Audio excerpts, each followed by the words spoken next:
प्रजापति कश्यप जी की पत्नी विंता के दो पुत्र हुए गरुड़ और अरुण। अरुण जी सूर्य के सारथी हुए। संपाति और जटायु इन्हीं अरुण के पुत्र थे। बचपन में संपाति और जटायु ने सूर्य मंडल को स्पर्श करने के उद्देश्य से लंबी उड़ान भरी। सूर्य के असह्य तेज से व्याकुल होकर जटायु तो बीच से लौट आए, परंतु संपाति उड़ते ही चले गए। सूर्य के निकट पहुंचने पर सूर्य के प्रखर ताप से संपाति के पंख जल गए और वह समुद्र तट पर गिरकर चेतना शून्य हो गए।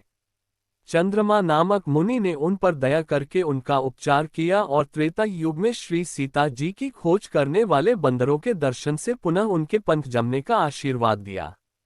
जटायु पंचवटी में आकर रहने लगे। एक दिन शिकार के समय महाराज दशरथ से इनका परिचय हुआ और यह महाराज दशरथ के अभिन्न मित्र बन गए। वनवास के समय जब भगवान श्री राम पंचवटी में पर्णकुटी बनाकर रहने लगे, तब जटायु से उनका परिचय हुआ। भगवान श्री राम अपने पिता के मित्र जटायु का सम्मान अपने पिता के समान ही करते थे। भगवान श्री राम अपनी पत्नी सीता जी के कहने पर कपट मृग मारीच को मारने के लिए गए और लक्ष्मण भी सीता जी के कटुवाक्य से प्रभावित होकर श्री राम को खोजने के लिए निकल पड़े। आश्रम को सूना देखकर रावण ने सीता जी का हरण कर लिया और बलपूर्वक उन्हें रथ में बैठाकर आकाश मार्ग से लंका की ओर ले चला। सीता जी का करुण विलाप सुनकर जटायु ने रावण को ललकारा। जटायु का रावण से भयंकर संग्राम हुआ और अंत में रावण ने तलवार से उनके पंख काट डाले।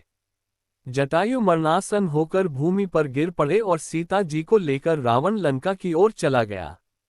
सीता जी को खोजते हुए भगवान श्री राम की दृष्टि आई घायल जटायु पर पड़ी। जटायु मरणासन थे।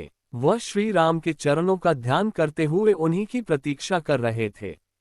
इन्होंने श्री राम से कहा, राक्षस राज रावण ने मेरी ये दशा की है। वह सीता जी को लेकर दक्षिण दिशा की ओर गया है। मैंने आपके दर्शनों के लिए ही अब तक अपने प्राणों को रोक रखा था। अब मुझे अंतिम विदा दें। भगवान श्री राम के नेत्र भर आए। उन्होंने जटायु से कहा, तात, मैं आपके शरीर को अजर अमर तथा स्वस्थ कर देता हूं, आप अभी संसार में रहें। जटायु बोले, श्री राम, मृत्यु के समय आपका नाम मुख से उच्चारित हो जाने पर अधम प्राणी भी भव बंधन से मुक्त हो जाता है। आज तो साक्षात आप स्वयं मेरे पास हैं।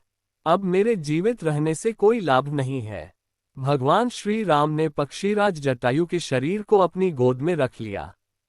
उन्होंने के शरीर की धूल को अपनी जटाओं से साफ किया। जटायु ने उनके मुख कमल का दर्शन करते हुए उनकी गोद में अपना शरीर छोड़ दिया।